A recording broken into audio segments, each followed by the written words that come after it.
जोहार दोस्तों, समय और कार्य का टाइप 8 का पहला क्वेश्चन।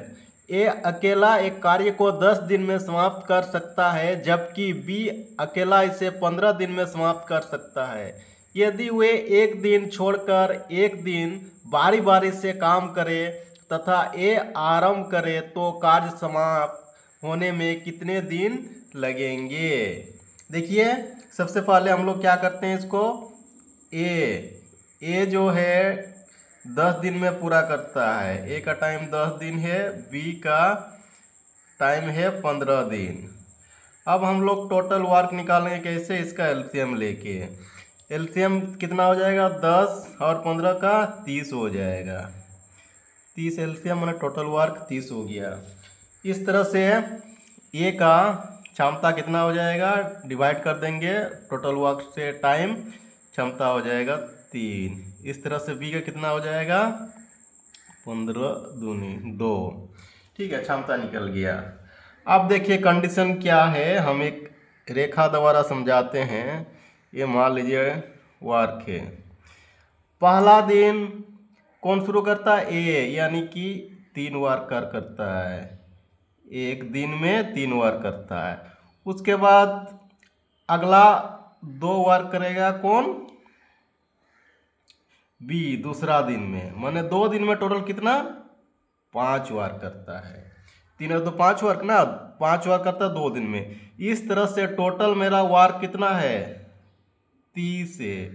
देखिए पूरा पूरी कट जाएगा, मैंने आसानी से निकल जाएगा। 5 छक्के 30, 6 से गुना करने से 30 होगा। इस तरह से 2 को 6 से गुना करने कितना होगा, 12 दिन। अतः हमारा निकल गया है कुल समय कितना हो जाएगा, कुल समय निकल आ गया है 12 दिन। 12 दिन। इस तरह से पूरा काम करने के लिए कितना दिन लगेगा, 12 दिन। आंसर। Next question 2। किसी कार्य को ए अकेला 16 दिनों में तथा बी अकेला 12 दिन में पूरा कर सकता है। ए ने शुरू करते हुए वे एकांतर दिनों पर कार्य करते हैं। संपूर्ण कार्य कितने दिनों में पूरा होगा। एकांतर माने एक दिन छोड़ छोड़ के। ठीक है, अब उसी तरह से सबसे पहले हम लोग लिखेंगे ए कितना दिन में पूरा करता है। ए 16 दिन में पूरा करता है और बी उसी काम को 12 दिन में पूरा करता है। ये दोनों का एलसीएम हो जाएगा 48। अब ए का क्षमता निकल जाएगा, 48 से 16 को डिवाइड करेंगे कितना होगा, 16 तिया 48। इससे डिवाइड करेंगे इस तरह से 4। ठीक है, 12 चौके 48। अब ए और बी के बीच से निकल चुका है।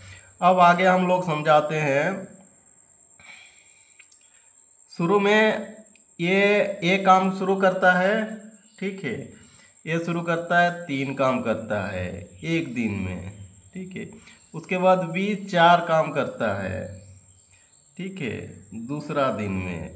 इस तरह से 2 दिन में टोटल काम कितना हो जाएगा, 7। अब देखिए हमारा ये 48 है। ठीक है, लेकिन 7 से 48 पूरा पूरी नहीं जाएगा, यानी कि कुछ काम बच जाएगा। ठीक है, 7 से 49 में 7 छक्के 42, 6 से गुना करने से 42, यानी कि 42 काम पूरा पूरी करेगा कितना दिन में, 7 छक्के 42, यानी कि 6 दूनी 12 दिन में। ठीक है, 12 दिन में 42 काम कर चुका है। अब कितना, 42 के बाद देखिए अब 6 बच गया, यानी कि 3 काम कर लेगा एक दिन में ए। 3 काम कर लेगा एक दिन में ए। अब बचा कितना, 3 काम, लेकिन ये 4 काम करता है। ठीक है, 4 काम करने में 1 दिन लगता, 3 काम करने में कितना लगेगा, और 3 काम करने में बी को लगेगा 3/4 दिन। ठीक है, 3/4 दिन।